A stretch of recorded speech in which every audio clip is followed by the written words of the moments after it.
Dion. Babalik niyo po ba ang scholarship ni MK pag ginawa ko yan? Lupa akong baba? Sige. Well then, I'm sorry. Kasalanan ko lahat. Sorry. I was so stupid. I won't do it again.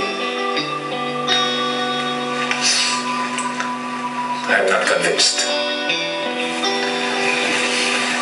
Ano ba gusto niyo gawin ko? Lulod ako. Magtrabaho ka para sa kumpanya. Magsimula ka mula sa baba na matuto ka. Masyado kang in-spoil ang mga magulang mo. Kaya lumaki ka ng ganyan. Irresponsable. Sige. Kaya lang gusto niyo.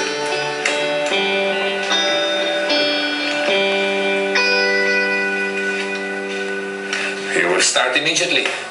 Basta sabi ko sa nanay mo. At mula ngayon, ako ang masusunod sa buhay mo. Ayoko lang na dahil sa nawala